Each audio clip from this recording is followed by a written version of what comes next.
ఒక్కసారి వాళ్ళని చూడండి. భయపడుతూనే వాళ్ళ ఇంటి ఆడపిల్లని ఇంటికి పంపారు. కానీ వాళ్ళ భయం ఇంత త్వరగా నిజమవుతుంది తెలియక ఎలా నిలబడ్డారో చూడండి. పోయినోళ్ళ గురించి బాధపడుతూ బతకలేం.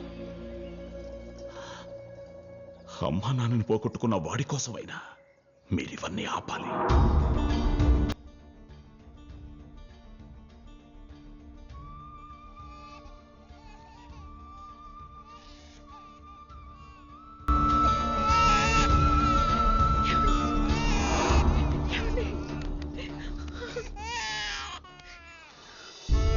జరిగిన దానికి క్షమించండి అని ఒక్క మాటతో సరిపుచ్చడం నాకు ఇష్టం లేదు.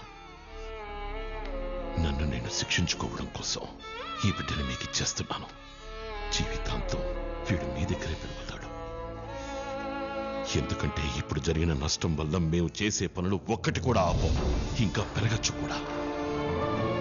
నా బిడ్డ మీద ప్రమాణం చేసి చెప్తున్నాను, ఎప్పటికీ ఈ ఇంటి నీడ కూడా వాడి మీద పడదు.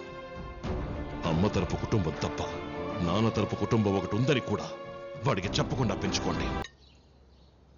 నెమ్మదిగా తిను, ఏంటా తొందర? న్యూ ఆఫీస్లో జాయినింగ్ ఈ రోజే, ఫస్ట్ డేనే లేట్ అయితే ఎలా? ఎల్బీ కెమికల్స్లోనే కదా జాబు, కొంచెం లేట్ ఏంటి, అసలు వెళ్ళకపోయినా పర్లేదు. యూనో వాళ్ళ ఫ్యాక్టరీస్ వల్ల ఎంత పొల్యూషన్ తెలుసా? They killing the environment. Please not again. నాకేదో ఒకటి చేయాలనుంది, చేయనివ్వు.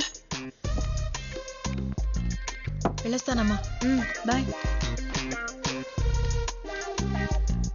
ఆనంద్, అలాంటి చోటు కాకపోయినా నువ్వు కూడా ఏదైనా మంచి జాబ్ చూసుకోవచ్చు కదా. You should start thinking about building A serious career. వాళ్ళు ఆమె సీరియస్ కెరియర్ మావయ్య, ఈ ఎన్వైరన్మెంట్ని కాపాడటం. అది కాదు, I'm talking about a serious job career. నీ కోసం కాకపోయినా నీ లైఫ్లో వచ్చేవాళ్ళ కోసం, నీ పిల్లల కోసం. You should start thinking about yourself at least now. నేను చేసేది అందరి కోసం మావయ్య. ఈ నీ నా ఏంటి, I mean we are all from the same thing, earth. మనం అందరం. ఓకే, సీ మావయ్య. I'll also make a move.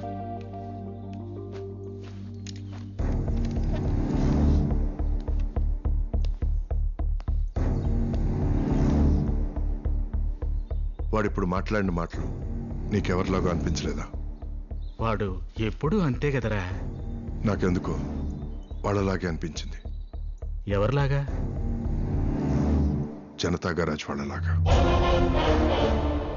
సిటీలో మొత్తం 500 ఎకరాల్లో బస్తీలున్నాయి. కొంచెం కూడా డెవలప్మెంట్ లేక ఎలా పడితే అలా మురిగ్గా ఉన్నాయి. దానికి సంబంధించి నేను ఒక ప్రాజెక్ట్ తయారు చేశాను. మొత్తం 500 ఎకరాల బస్తీలని ఖాళీ చేయించి నాకు అప్పగిస్తే 250 ఏకర్స్లో వాళ్ళకి అందమైన టౌన్షిప్స్ కడతాను.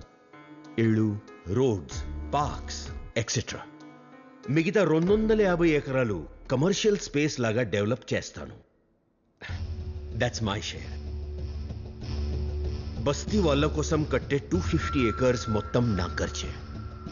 బస్తీలు మొత్తం పోయి చాలా పాష్ డెవలప్మెంట్ కనపడి మీకు గవర్నమెంట్ అచీవ్మెంట్ లాగా పేరు వస్తుంది. ఆఫ్ కోర్స్ నాకు కూడా మంచి డీల్ అవుతుంది. వినడానికి చాలా బాగుంది ముఖేష్ గారు, చాలా ఇంట్రెస్టింగ్ ప్రాజెక్ట్.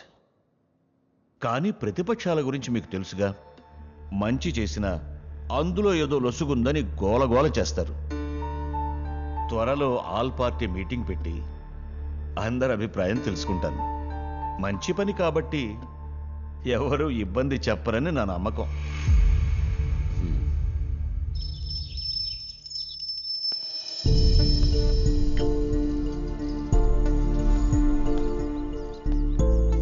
అమ్మా, నాన్నతో నువ్వు ఒక విషయం చెప్పాలి.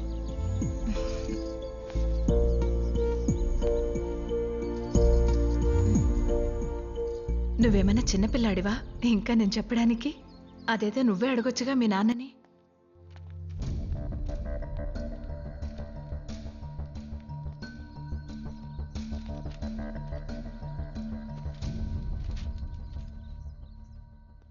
వేద కన్స్ట్రక్షన్స్ గ్రూప్స్ కొత్త వెంచర్ స్టార్ట్ చేసి చాలా పెద్దగా బిజినెస్ ఎక్స్పాన్షన్ చేస్తున్నారు. నాకు వాళ్ళతో పార్ట్నర్షిప్ జాయిన్ అవ్వాలనుంది. కోట్లతో వ్యాపారం నువ్వెలారా? చాలాసార్లు నీ దగ్గరికి హెల్ప్ కోసం వచ్చారు కదా, నువ్వు ఒక మాట చెప్తే కాదనరు. తప్పు. సాయం కోసం వచ్చారు కదా అని తిరిగి ఏదైనా అడిగితే దందా అవుతుంది. ఇంత ఇన్ఫ్లుయెన్స్ ఉంది. బిజినెస్ పీపుల్, ఆఫీసర్స్, పాలిటీషియన్స్ అంతా మన ఇంటికి వస్తారు. ఒక్కళ్ళని ఒక్కసారైనా వాడుకున్నావా?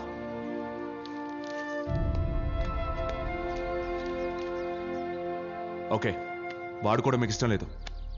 రోజు బోల్డ్ ఎంతమంది సాయం కోసం మీ దగ్గరికి వస్తారు. మీరు కూడా నా కోసం వాళ్ళ దగ్గరికి వెళ్ళి సాయం అనుకొని అడగండి.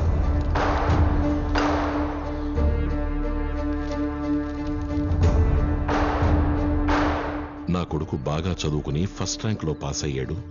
చాలా తెలివైనవాడు. ఏదైనా ఉద్యోగం ఇవ్వండి అని అడగడం సాయం.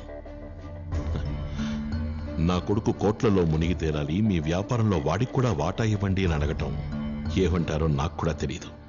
నీకు తెలిస్తే చెప్పు. ఆర్టీఓని తీసుకొచ్చాం.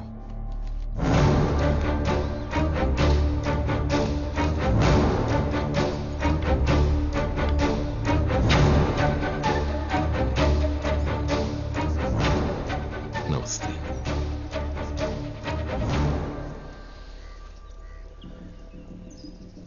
ఇక్కడికి పిలిపించినందుకు ఏమీ అనుకోవద్దు సార్. మీతో మాట్లాడడానికి నేనే వస్తే ఆఫీసులో మీ తోటి వాళ్ళ దగ్గర మీకు చిన్నగా ఉంటుంది. 6 నెలల క్రితం ఫైర్ యాక్సిడెంట్లో చనిపోయిన కుటుంబాలకి నష్టపరిహారం గురించి. కుటుంబానికి 2 లక్షలే కదా ఇచ్చింది. అందులో 75,000 మీకే ఇవ్వాలన్నారంట. ఎందుకని అడిగితే మనుషుల్ని పెట్టి కొట్టించారంట. బయటికి చెప్తే చంపేస్తామని బెదిరించారంట. ఆ 15 కుటుంబాలు నా దగ్గరకు వచ్చారు. వాళ్ళు మనుషులు పోయి అసలే బాధలో ఉన్నారు. ఇంకా బాధ పెట్టడం తప్పు. పిలిచి వాళ్ళది వాళ్ళకి ఇచ్చేయండి. బెదిరించడంలో ఇదో స్టైలా? పేరుకే ఆఫీసర్ని. నీకంటే పెద్ద పెద్ద గూండాలు ఉన్నారు నా దగ్గర. నన్ను భయపెట్టడానికి ట్రై చేయకు. నీకు కూడా కావాలంటే అడుగు, 5ో 10 పాడేస్తా.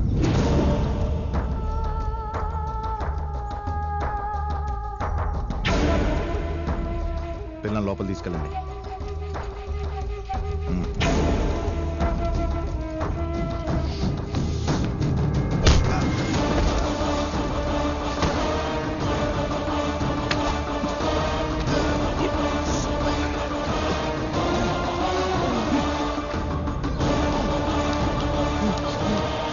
నేనేమడిగాను, మీరేం చెప్పారు?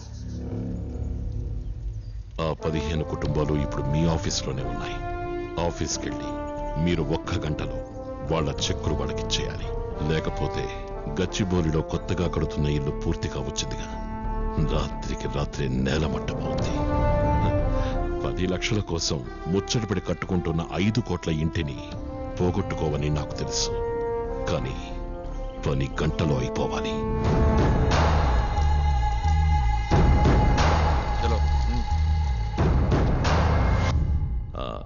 అందరం వచ్చేసాంగా, మీటింగ్ స్టార్ట్ చేద్దామా? ఇంకా ఒకరు రావాలి. నమస్తే. లేట్ అయినందుకు క్షమించండి. ఒక చిన్న రిపేర్ చేసి రావాల్సి వచ్చింది.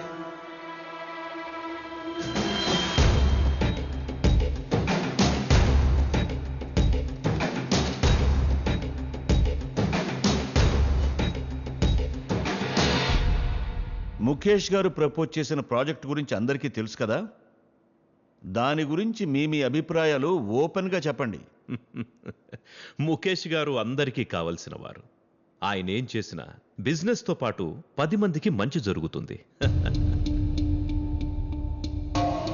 దీన్ని రాజకీయం చెయ్యకుండా అందరం యునానిమస్గా ఒప్పుకోవాలన్నది నా ఫీలింగ్. కరెక్ట్గా చెప్పాడు. పేదలకు చాలా మంచి జరుగుతుంది కాబట్టి ఈ ప్రాజెక్టుని వెంటనే ఆచరణలో పెట్టాలి. స్లమ్స్ లేకుండా అందమైన కాలనీలు వస్తాయంటే మా పార్టీకి కూడా ఏ రకమైన ఇబ్బంది లేదు. ముఖేష్ గారు ప్రపోజ్ చేసిన ప్రాజెక్ట్ గురించి మీరేమంటారు సత్యం గారు? పేదవాళ్ళకి న్యాయం జరుగుతుందంటే ఎవరు కాదంటారు సార్. చాలా సంతోషం. కాకపోతే ఒక చిన్న వివరణ.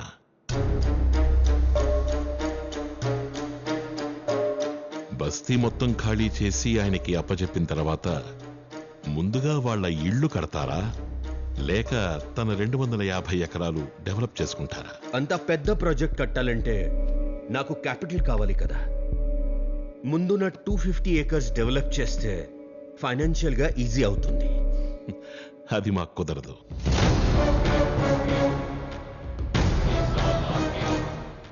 ఇల్లు వాకిలి వదిలి మీ మీదున్న నమ్మకంతో కొన్నాళ్ల పాటు ఎక్కడెక్కడో బతుకుతారు. మీరు మీ కాంప్లెక్స్లు కట్టుకున్న తర్వాత కొన్నాళ్లకు ఏదైనా ఇబ్బంది వస్తుంది. ఇంత అందమైన కాంప్లెక్స్ల మధ్య ఈ పేదవాళ్ల ఇల్లేంటి అనే ఆలోచన మీకొస్తే అప్పుడు వాళ్ళకి ఎక్కడికెళ్లాలో తెలియదు, ఎవరినడగాలో తెలియదు. ఏళ్ల తరబడి కోట్ల చుట్టూ తిరిగే ఓపిక వాళ్లకుండదు. మంచి మనసుతో కొంచెం కష్టమైనా ముందు వాళ్ళిళ్ళు కట్టండి. ఇంపాసిబుల్. అయితే నాకు కూడా కష్టం. నా అభిప్రాయం కూడా అడిగినందుకు అందరికీ నమస్కారం.